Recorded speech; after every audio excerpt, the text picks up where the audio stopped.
브리핑 2부를 시작합니다. 지금 시간 2023년 8월 9일 수요일 아침 8시 20분을 지나고 있습니다. 1부에 이어 2부 방송입니다. 2부 방송을 시작하기에 앞서 시청자 여러분께 구독을 좀 꼭 눌러주십시오 라고 하는 부탁의 말씀을 드립니다. 2부의 제목을 여러분께 보여드립니다. 이런 자들은 대법원장이 될 수 없다. 이것이 제 2부의 제목입니다. 세계일보에 이런 기사가 실렸습니다. 세계일보 기사를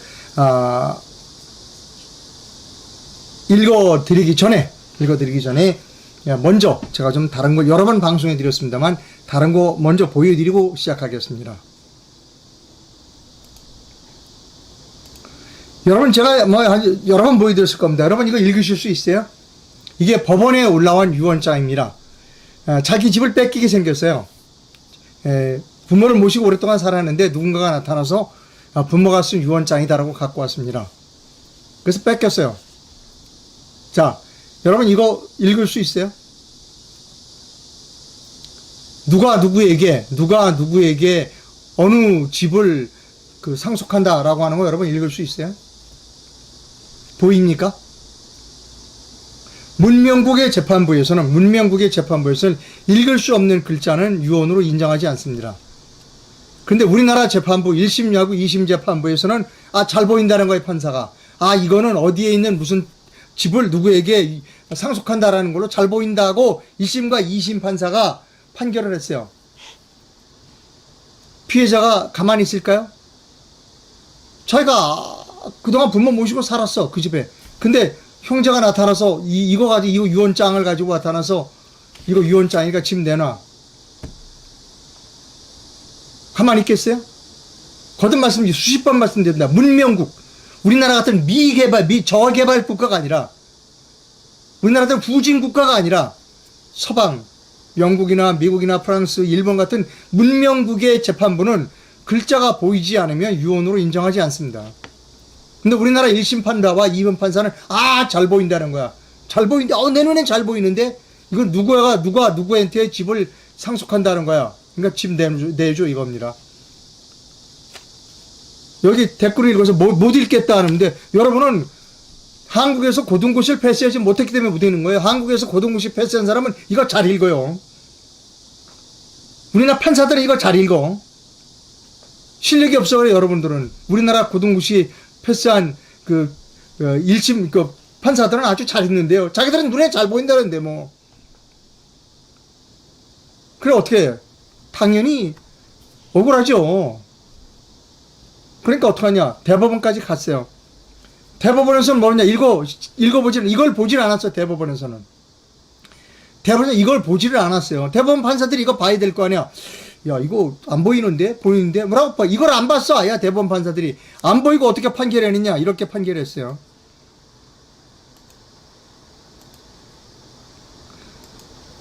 사건 기록을 봤더니 상고인이 상고 이유에 관한 주장은 이유가 없으므로 상고를 모두 기각한다.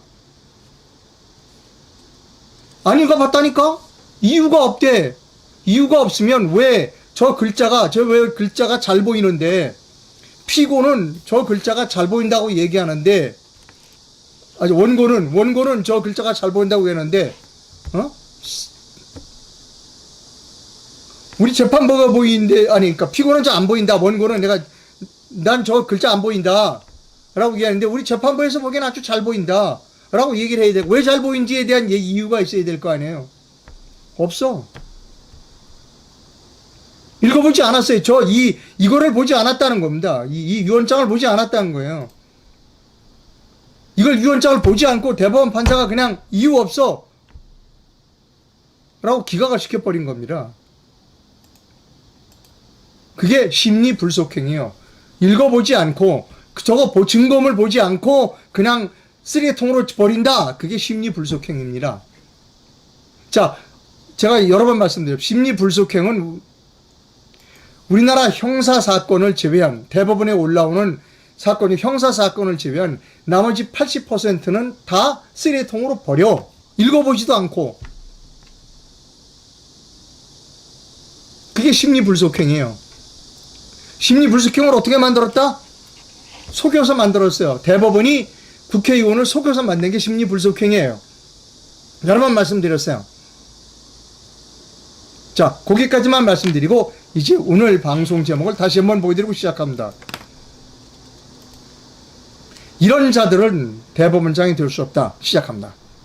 세계일보 기사를 여러분께 보여드립니다. 차기 대법원장의 김용덕, 강일원, 오석준 씨가 하마평에 오른다라고 하는 세계일보 이종민, 안경준 기자가 7월 24일 날 쓴 기사입니다. 김용수 대법원장이 9월 달에 퇴임합니다. 그래서 윤석열 대통령은 8월 중순께 이제 얼마 남지 않았네요. 후보자를 지명할 것처럼 보인다. 법조계에서는 재판 신뢰를 높일 인물이 필요하다라고 하는 부제가 붙어 있습니다. 김용수 대법원장의 퇴임이 9월 24일이 2달 앞으로 다가오면서 향후 6년간 사법부를 이끌어갈 차기 대법원장에 관심이 쏠리고 있다. 24일 법조계에 따르면 김용덕 전 대법관, 강일원 전 헌법재판관, 오석준 대법관이 유력한 차기 대법원장 후보로 거론되고 있다. 이들은 모두 윤석열 대통령과 직간접적인 연이 있는 인물이다. 후보 지명에서 임명까지 걸리는 시간을 감안하면 다음 달 중순 후보자가 이루어질 것으로 보인다. 다음 달에 하면 이달입니다. 8월 중순에 후보자 지명이 이루어질 것으로 보인다. 이분이 김용덕 전 대법관이에요. 김 전 대법관은 윤 대통령의 법률 멘토로 알려진 인사다. 2017년에서 2017년 대법관을 지낸 그는 재판 실무와 법률 이론 모두에 정통하다는 내부의 평가를 받고 있다. 대법관 퇴임 후엔 2021년부터 김현장 법률사무소에서 기업법 연구소장으로 일을 하고 있다. 김 전 대법관이 임명되면 6년 임기 중 약 4년을 채운 2017년 11월 대법원장 정년이 도래한다. 차기 대통령 취임새 직후 새 대법원장을 임명할 수 있어 야권에서도 김용덕 지명 카드를 반길 수 있다는 분석이 있다. 이분이 강일원 전 헌법재판관입니다. 강일원 전 헌법재판관은 노무현 정부 시절 법원행정처 차장을 맡아 이용훈 전 대법원장을 보좌하며 사법개혁을 주도했다. 수도권의 A부장 판사는 당시 사법개혁이 초안할 신분으로 사법 전반에 대한 이해가 높다고 평가했다. 강 전 재판관은 2012년 헌법재판관으로 임명돼 2017년 박근혜 전 대통령이 탄핵심판 주심을 맡았다.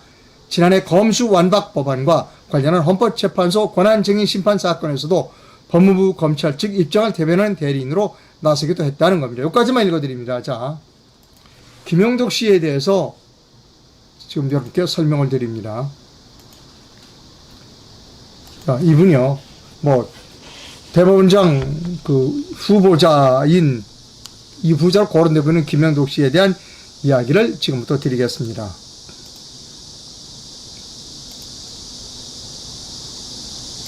자, 김용덕 씨는 1994년 심리불속행 상고 이후 불기지의 무선고 상고 기각제도 도입에 앞장서 국민들의 정당한 재판할 권리를 박탈하였습니다. 아까 보여드렸죠, 이거. 이거 들어온 거 대법원에서 읽을 필요 없어. 그냥 기각. 이걸 만든 사람이 김용덕이에요. 그래서 1년에 10,000건 가까이 쓰레기통으로 들어가. 그럼 어떡한다? 쓰레기통으로 들어가지 않기 위해서는 로펌을 써야 되는 겁니다. 인류 로펌을 써야 되는 거예요. 이거를 만들어 놓고, 그래서 대부분의 사람들이 다 쓰레기통으로 들어가. 그러니까 로펌에 가서 도장 하나 받는데 5천만 원. 그리고 자기는 정작 이걸 만들어 놓고 자기는 인류 로펌으로 간 사람이 김용덕입니다. 계속 읽어드립니다.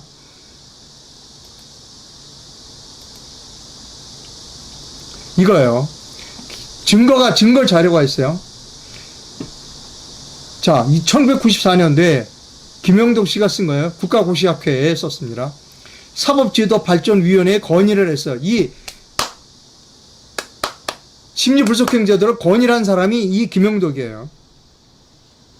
사법제도발전위원회에서는 현재 민사소송법에 규정된 상고 절차만으로는 무익한 상고나 제도를 남용하는 상고에 대처할 수 없으므로 이러한 남상고를 여부할 수 있는 장치를 마련해야 된다. 그게 심리불속행위다라고 김용덕이가 주장했고, 그렇게 해서 국회에 가서 엉터리를 만들었고, 그래서 많은 사람들이 쓰레기통으로 1년에 10,000건씩 들어가지 않기 위해서 도장값 5천만 원을 내고 인류 로펌으로 가야 되는, 그걸 만든 사람이 김용덕이에요.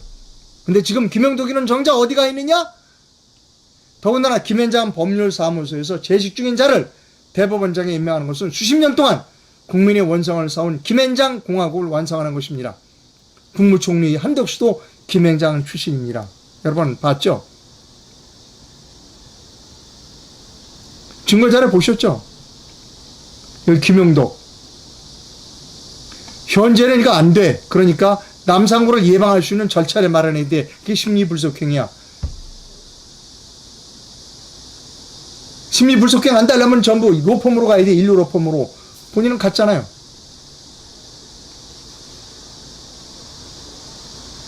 강위론 얘기합니다. 강위론. 강위론 말씀드릴게요. 강위론이요. 자, 강위론에 대해서 얘기해야 합니다.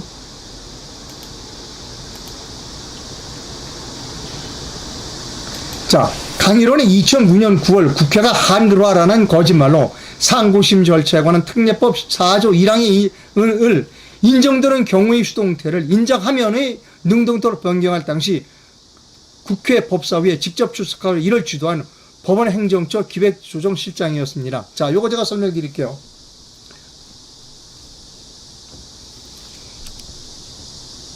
한글화를 하겠다. 그래서 그전에는 그냥 심리불속행 어떻게 했냐면 인정되면 이라고 되어 있어요. 이렇게 인정이 되면 심리불속행 하겠다. 그거를 강일원이가 이거 한글화 합시다. 한글화. 그때 인정되면 인정하면 누가 대법원 판사가 인정하면 능동태로 바꿔서 그 뒤로 계속해서 폭발적으로 심리불속행이 드러나서 폭발적으로 쓰레기통으로 들어갔어요. 그거를 주도한 사람이 누구다? 강일원이에요. 증거자를 보여드려요. 그 당시에 법원 행정처 기획조정실장이 강일원입니다. 여기 있잖아요. 제284회 법제사법위원회 회의록입니다. 2006년 9월 18일 날 참여했어요. 여기 상고심 절차에 관한 특례 일부 개정 법률안, 이게 인정되면이라는 것이 한자니까 인정하면으로 바꾸자라고 강일원이가 한 거예요. 여기 강일원 나와있죠. 법원에서 누가 출석했느냐? 기획조정실장 강일원이가 했습니다. 그러게 일을 잘해야 되는 거예요. 기록에 다 남잖아요. 이렇게 강일원이가 일을 하고 나서 심리불속행이 폭발적으로 늘었어요. 그래서 지금은 80%가 쓰레기통으로 들어가요. 그거 누가 했다? 강일원이가 했습니다. 자, 강일원 이거 많이 말고도 절대 저 사람은 대법원장이 돼서는 안 됩니다. 읽어드립니다. 또 강일원은 박근혜 탄핵 재판을 위법하게 진행하여 탄핵에 마침표를 찍은 자, 그가 강일원입니다. 뉴델리 기사를 여러분께 소개합니다.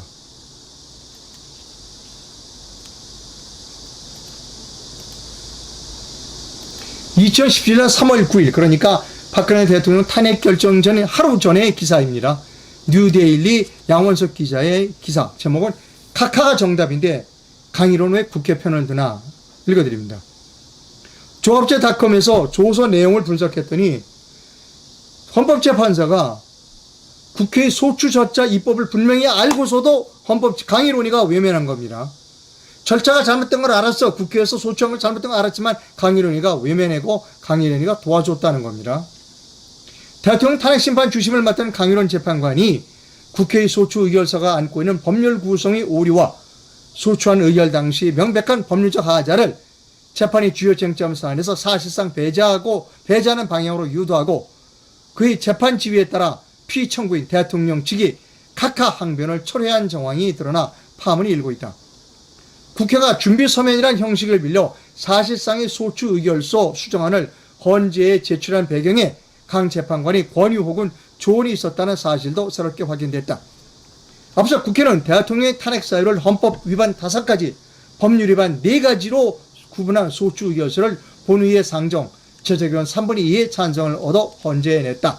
그러나 국회는 올해 2월 탄핵 사유를 5가지 유형별로 정리하는 게 좋겠다는 강일원 재판관의 권유를 받아들어 총 70페이지 분량의 준비 서면을 헌재에 제출하면서 기존 소추 의결서의 구성을 전면 수정했다. 국회가 낸 서면은 형식적으로는 준비 서면이지만 실제로는 소추 의결서 수정안이라는 점에서 제적의원 3분의 2 이상이란 찬성이 제적 3분의 2 이상 찬성이란 본인이 재의결 과정을 거쳐야 했으나 국회는 이런 과정을 건너뛰었다. 추위 헌법수호기관이자 탄핵심판이 전속 관할권을 가지고 있는 헌법재판소가 심리를 불공정하게 진행했다는 정황이 드러났다는 점은 재판의 공신력에 심각한 흠결이 될 수 있다는 부분이다. 조서의 내용을 보면 강인원 재판관이 국회 측에 조언을 하는 정황이 구체적으로 나온다. 특히 강인원 재판관은 국회 소추 절차상의 위법성을 인지했으면서도 피청구인 측의 양해를 전제로 이 부분을 재판의 쟁점 상황에서 제보시켰다. 대통령 변호인단 김평호 변호사가 심판을 봐야 할 재판관이 국회 측 손수처럼 행동했다 며 비판하는 것도 이러한 사정과 무관치 않다. 공정한 재판을 집행해야 할 주심 재판관이 한쪽에 치우쳐 각하의 원인이 될 수 있는 소추 의견의 법적 하자를 외면하는 사실은 납득할 수 없다는 것이 김평호 변호사의 비판이다. 아래 김평호 변호사의 설명을 들어보자. 탄핵소추장을 변경하려면 탄핵소추 의결과 마찬가지로 국회 제적의원 3분의 2 이상의 찬성을 얻어야 하는 것은 삼척동장도 아는 법리입니다. 법관은 공평하고 중립적이어야 합니다. 법관은 경기 선수가 아니라 심판이기 때문입니다. 청구인 측의 법률 구성이 잘못되었으면 청구를 각하하거나 기각하면 됩니다. 탄핵소추장 내용에서 모호한 말의 의미를 분명히 밝히라고 지시하는 것은 몰라도 법률 구성이 애매모호하니 이렇게 저렇게 고치라고 모범 답안을 가르쳐주는 것은 공정한 법관의 직무수행이나 직업윤리가 아닙니다. 오히려 법관의 윤리 강령에 어긋나고 적법 절차의 헌법 정신에 어긋나는 위헌적인 재판 진행입니다. 정말로 이해하기 어려운 사법혼란입니다. 이런 의문에 대하여 강인원 재판관이 진심 있고 성의 있는 답변을 촉구합니다. 만일 이런 사법혼란이 시정되지 않은 상태에서 탄핵 인용 결정이 일어나면 그 결정은 공정하고 중립적인 제3자로부터 재판을 받은 헌법상의 권리에 위배되어 법률상 무효입니다. 라고 그때 당시 김평우 변호사가 열변을 토했었습니다. 그게 강인원입니다. 지금 강인원이가 대법관이 되겠다고 다시 머리를 들고 있습니다. 이 사람은 대법원장이 되겠다고 머리를 들고 있습니다. 이 사람을 대법원장을 만들어줘야 합니까? 박근혜 대통령 당시에 탄핵이 얼마나 엉성했는지를 증언하는 짤막한 영상이 있습니다. 여러분께 보여드립니다.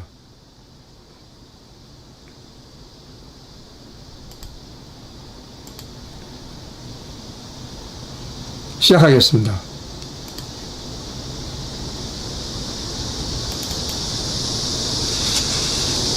박근혜 전 대통령 같은 경우에도 사실은 그 당시에 9명 또는 8명의 헌법재판관들의 성향을 분석하면서 이거는 무조건 6표가 안 나올 때 탄핵이 시작된다 라고 이제 다들 이렇게 생각하고 있거든요. 그런 생각 정말 많이 했어요. 그런데 왜 탄핵이 인용됐는가? 이 헌법재판관들 내부에서 그런 얘기인데 자기들은 만약에 이제 자기들 탄핵을 시작하면은 밀란이 일어나서 나라가 뒤집힌다라는 그런 겁을 먹고 이걸 했다는 것은 정말 비겁한 얘기죠.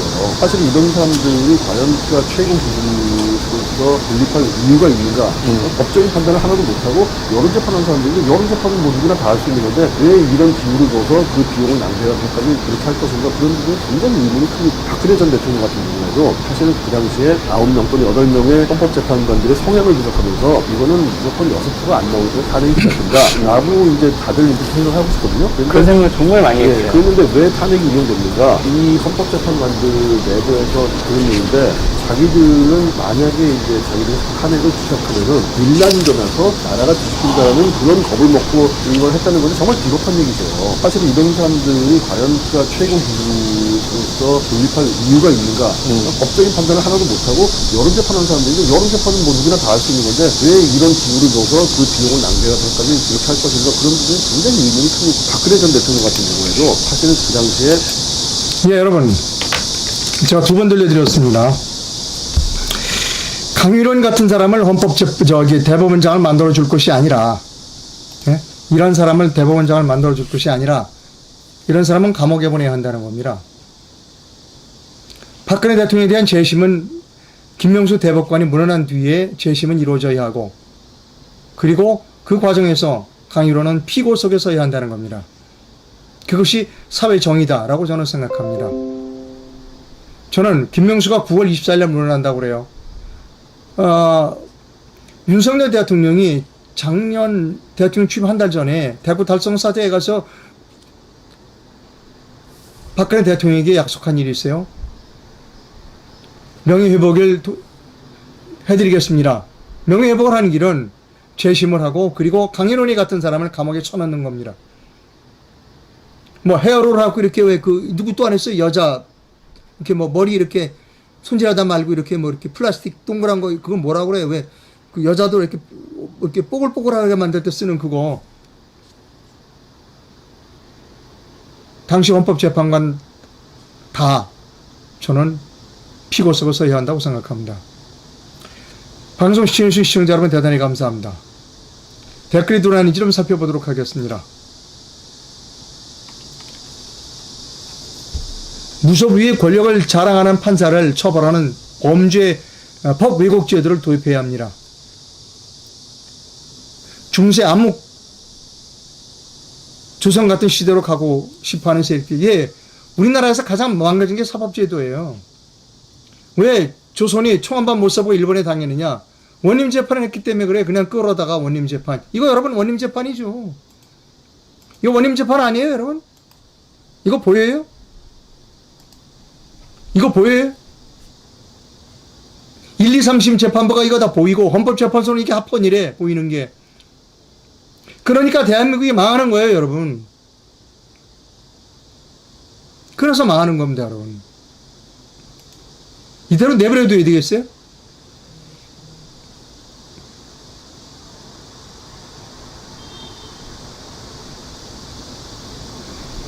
아, 그 머리 이렇게 지금 헤어롤이라고 그러는 거 이정미죠? 예, 이정미. 예. 지금 뭐 하나 몰라요. 무슨 법대 교수를 한다고 그러는 것 같은데. 글쎄, 그 대학에서 그 법학 수업 받고 있는 학생들은 어떨까?